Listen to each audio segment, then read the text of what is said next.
20 के लोकसभा चुनाव जब हुए थे तो ये जो 4 आज के लोकसभा क्षेत्र में चुनाव हुए हैं उसमें से 3 हमारे पक्ष में था और एक सीट जो पश्चिमी सिंहभूम का है वो कांग्रेस पार्टी की गीता कोगा ने जीता था। लेकिन इस बार गीता कोगा जी भारतीय जनता पार्टी के सिंबल पर चुनाव लड़ रहे हैं, तो इस बार हम चारों सीट पर जीत दर्ज करने जा रहे हैं और निश्चित रूप से एक सुखद संदेश ये है कि आज जिस तरह से मतदाताओं की कतार लगी हुई है मतदान केंद्र पर, तो जो पिछले 3 चरणों में देखा जा रहा था कि मतदान का प्रतिशत कम है, हम उम्मीद कर रहे हैं कि शाम 5 बजे के बाद जब मतदान की समाप्ति होगी तो आज वोटर परसेंटेज काफी अच्छा होगा और भारतीय जनता पार्टी के लिए सर विपक्षी कह रहे हैं कि जो आप लोग हैं सिर्फ पीएम मोदी का चेहरा बना रहे, कैंडिडेट ने कोई काम नहीं किया है, ये इल्जाम उनका है। हमारे पास एक वर्ल्ड लीडर है जिसकी स्वीकृति है देश में भी नहीं विदेश में भी, और जहां तक प्रश्न है कि हमारे कैंडिडेट्स ने नहीं काम कुछ नहीं किया, तो 2014 में भी हम 12 सीटों पर जीते थे और 2019 में भी हम 12 सीटों पर जीते।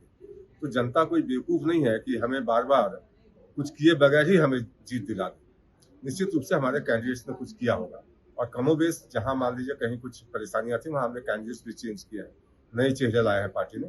तो निश्चित रूप से आप समझ लीजिए कि 12 की 12 सीटें तो हम जो हमारी पिछली दफा थी वो तो आएगी ही, साथ साथ 2 सीटें जो राजमहल की और चाईबासा की एक कमी रह गई थी, हम 14 सीट पर जीत दर्ज करने के लिए प्लानिंग के साथ चुनाव लड़ रहे हैं।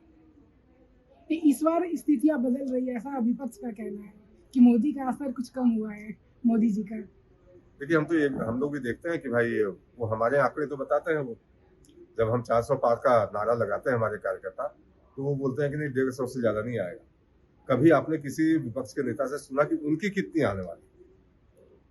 और ममता बनर्जी ने तो प्रिडिक्ट कर दिया कांग्रेस पार्टी के लिए कि 40 से कम सीटों पर वो जीत दर्ज करेगी पूरे भारत में।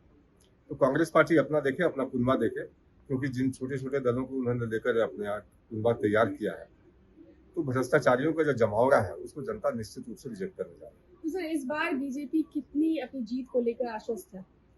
देखिए हम तो तैयारी कर रहे हैं कि भारतीय जनता पार्टी की 370 और हमारे अलायंस के साथ 400 का, तो हम उसी उद्देश्य को लेकर आगे बढ़ रहे हैं। बीच में कहीं कोई डेविएशन नहीं है, न कहीं कोई कंफ्यूजन है। हमारे कार्यकर्ता उस लक्ष्य को प्राप्त करने के लिए पूरी ताकत के साथ लगे।